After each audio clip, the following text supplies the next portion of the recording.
The suspect in the assassination of Charlie Kirk is in custody. What 22-year-old Tyler Robinson told his family before the deadly shooting. A barn in Lebanon County goes up in flames, but no animals were injured. Thousands of people with temporary protection status in the U.S. are now left scrambling. I'm Rachel Hersheimer in Washington with the Trump administration's latest fight on immigration. This is coverage you can count on. WGAL News 8 at noon starts now. Good afternoon. I'm Susan Shapiro. Just announced a suspect in the shooting death of Charlie Kirk is now in custody. NBC's Jay Gray has the latest from Utah Valley University. Well, Utah's Governor Spencer Cox opening a press briefing this morning with 3 words that many, not only here in Utah, but across the country, had been waiting to hear.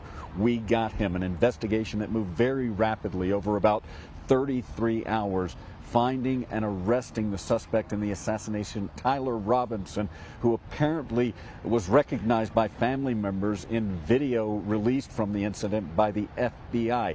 That led to a call to police who have interviewed some of those family members. Here's what we know about the suspect at this point. Robinson had become more political in recent years. The family member referenced a recent incident in which Robinson came to dinner prior to September 10th, and in the conversation with another family member, Robinson mentioned Charlie Kirk was coming to UVU. They talked about why they didn't like him and the viewpoints that he had. The family member also stated Kirk was full of hate and spreading hate. And with this arrest, the investigation does still continue building toward a trial. The governor of Utah, along with President Trump, have said they expect to pursue the death penalty in this case. That's the latest from Utah. I'm Jay Gray, NBC News.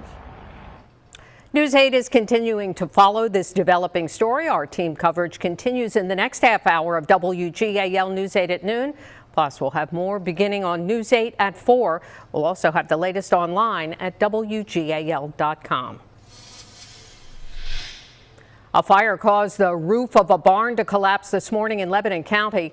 Firefighters were called just before 6 this morning to the fire on Millardsville Road in Jackson Township. There are no reports of anyone hurt. No animals were in the barn at the time of the fire, and no word on a cause of the fire. State police went to a home in Columbia, Lancaster County in connection with explosives found in a home this week in Lebanon County. News 8's Gabrielle Thomas has more.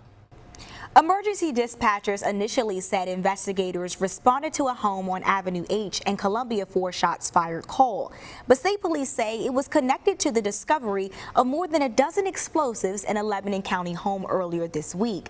The Lebanon County's district attorney's office says explosives were found at the home of Timothy Schaefer's girlfriend in Newmanstown on Tuesday. Later that night, investigators say they found him through his phone's location and arrested him in Columbia. On Wednesday, state police and the FBI say they searched Schaefer's home in Columbia and found multiple electronics they believe could be used to set off the explosives found in the Lebanon County home. Schaefer is now facing multiple charges, including reckless endangerment and possessing weapons of mass destruction. Reporting here in studio, I'm Gabrielle Thomas, WGAL News 8. It's a nice looking Friday here in the Susquehanna Valley as we look live from our SkyCam network. Meteorologist Mike Susko joins me now with more on the forecast as we head toward the weekend. Mike.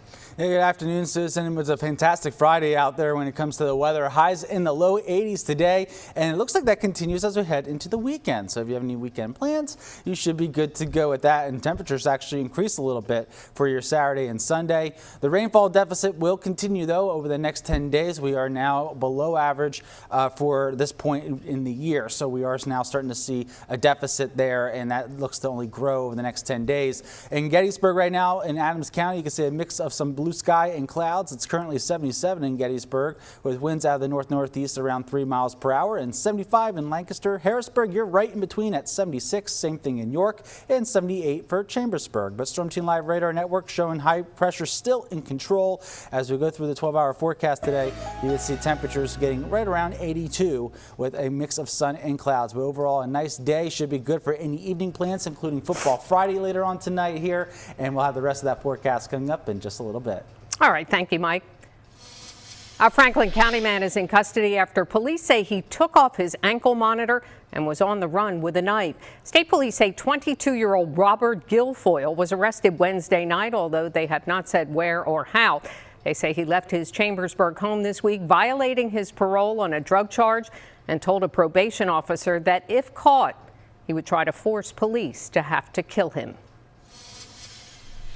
Another teen has been arrested in connection with two shootings last week in York. U.S. Marshals arrested 16-year-old Zaire Sweatman Clark Wednesday in Prince George's County, Maryland. He's now in York County Prison without bail. Naeem Hickman and Alfredo Thompson Jr. are already in custody for the shooting on Northwest Street and Gas Avenue. Police are still looking for 18-year-old Quamir Jamison. Court documents say Jamison is connected to a second related shooting the following day.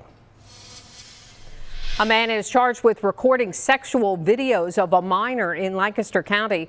Ephrata police say they arrested 21-year-old Dylan Ritter yesterday. Investigators say they received a report in August of last year about Ritter's relationship with the person.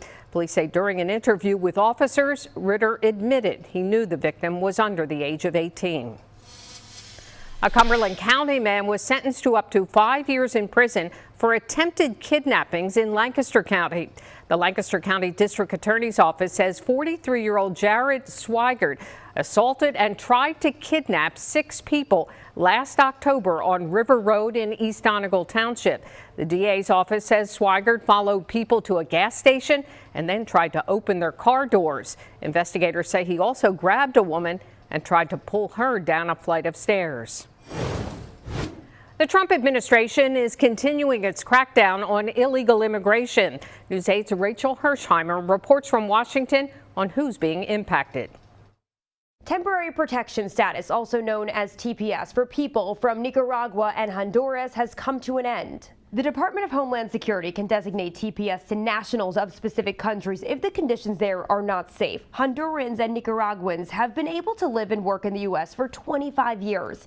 The Biden administration strongly supported TPS, even expanding it to cover about 1 million people. Now these people can be deported and their work permits will be terminated if they cannot find another avenue to stay in the United States. The Department of Homeland Security said Secretary Kristi Noem reviewed the country's conditions and concluded the situations there improved since the initial decision in 1999. An immigration attorney I spoke with says people are scared, not knowing what to do now. So once TPS is canceled, people revert back to their previous immigration status. And unfortunately for a lot of people, if they previously didn't have any legal status, they revert back to being undocumented.